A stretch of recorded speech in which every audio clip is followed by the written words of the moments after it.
नमस्कार दोस्तों, आज हम लोग बात करेंगे आईटीआर का नुकसान के बारे में। तो सब कोई रेडी है ना सुनने के लिए? तो नॉर्मली आईटीआर का कोई नुकसान होता नहीं है, क्योंकि गवर्नमेंट इतना मेहनत से पूरा ये करके प्रोसेस करके पूरा सिस्टम बना के आईटीआर भरने का जो सिस्टम बनाए हैं, अपग्रेड किए हैं, तो बहुत अच्छा कर दिया है अभी। तो आप लोग आराम से भर सकते हैं आईटीआर, आराम से आईटीआर फाइल कर सकते हैं। इसका कोई नुकसान है ही नहीं। सिर्फ इसमें कुछ कुछ चीज़ आप लोगों को थोड़ा ध्यान रखना होगा। तो वही जो चीज़ में ध्यान रखना है वो सब के बारे में आज बात होगा। ऐसे कोई नुकसान नहीं है, लेकिन वो सब चीज़ में अगर ध्यान नहीं रख रहे तब आपका नुकसान होगा। ठीक है, तो बात करते हैं, चलिए आगे क्या क्या मुझे ध्यान रखना है आईटीआर भरने के टाइम, वो सब में थोड़ा सा डिस्कस करते हैं। सबसे पहले आता है प्राइवेसी कंसर्न। तो इसमें क्या होता है, आईटीआर भरने के पहले आपको बहुत सारा डेटा निकलवाना पड़ता है, जैसे कि बैंक स्टेटमेंट या अदर्स कोई भी इनकम सोर्स। तो वो सब डेटा निकालना पड़ता है, निकाल के किसी अकाउंटेंट या किसी थर्ड पार्टी से शेयर करना पड़ता है। तो वो फिर फाइल करता है आपका आईटीआर में। तो इसमें आपका डेटा जो है ना, ये किसी को जब शेयर कर रहा है तो जिसको आप दे रहे हैं वो थोड़ा भरोसेमंद होना चाहिए, नहीं तो उसका मिसयूज कर सकता है आपके सारे डेटा लेके। तो वो थोड़ा सा आपको ध्यान रखना होगा, इसलिए कोशिश कीजिएगा किसी अकाउंटेंट को देखे ही करवाने के लिए। अभी बहुत सारा ऐप भी आ गया है, तो कोई अच्छा ऐप देख के आप आईटीआर फाइल भर सकते हैं। तो ये जरूर ध्यान रखिएगा आपका डॉक्यूमेंट किसको शेयर कर रहा है, क्योंकि इसमें आपको पैन में लॉगिन करने के लिए आईडी, पासवर्ड, ओटीपी, ये सारे डिटेल देना हो। तो प्राइवेसी का थोड़ा सा रहता है, तो इसमें आपको पूरा ध्यान रखना होगा। आईटीआर का दूसरा चीज़ है, ये बहुत कॉम्प्लिकेटेड है, मतलब इतना कॉम्प्लेक्स है कि आप खुद नहीं भर सकते। बहुत सारा नॉलेज लेना होगा तब आपको खुद से फाइल कर सकते हैं आप। इससे आगे आप नहीं कर सकते, क्योंकि इसमें आपका सोर्स ऑफ जितना इनकम है वो सब आ जाएगा, डिविडेंड आ जाएगा, अर्निंग जो करते हैं, टीडीएस वाला जो करते हैं, वो सब बहुत कुछ इंक्लूडेड रहता है। तो वो सबका सारे नॉलेज लेके आपको करना होगा।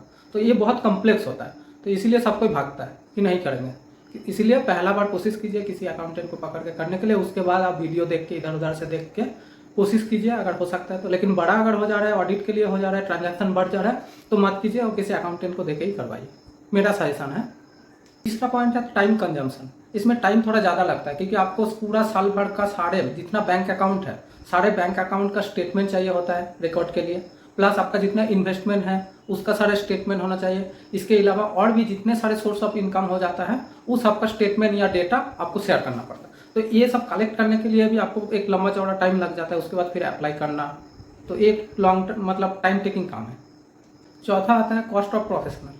मतलब अगर आप आईटीआर खुद से कर रहे हैं तब तो कोई पैसा नहीं लग रहा है, लेकिन अगर आप किसी अकाउंटेंट से करवा रहे हैं तो हर एक अकाउंटेंट का अलग अलग फीस रहता है। तो मान लीजिए मैं पहला बार कर रहा हूँ, 2.5 लाख मेरा इनकम है, मैं थोड़ी किसी को पैसा दे के करवाऊंगा, तो ये थोड़ा सा एक लगता है, लेकिन पहला बार जरूर करवाइए।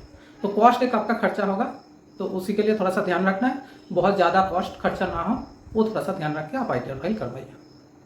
इसके बाद वाला पॉइंट हो रहा है प्लांटीज के बारे में, प्लान कितना फाइन वगैरह ये सब के बारे में। तो ये सब तभी आएगा अगर आप कुछ गलत डेटा शेयर कर रहे हैं तब। आप कुछ डेटा शेयर किए, आपका एआईएस के साथ मैच नहीं किया, तो उस टाइम आपको नोटिस आएगा। अगर उससे भी कुछ मतलब सोल्यूशन नहीं निकल रहा है तब आपका फाइन भी लग सकता है। तो ये सब थोड़ा आपको ध्यान देके करवाना होगा। एआईएस के साथ मैच करवाना होगा, पिछले साल का जो आपका एसेट है, जितना आपका कैपिटल वेल्थ है, वो सब के साथ आपको मैच करा के इस साल में जो जेन्युइन है वही करना है।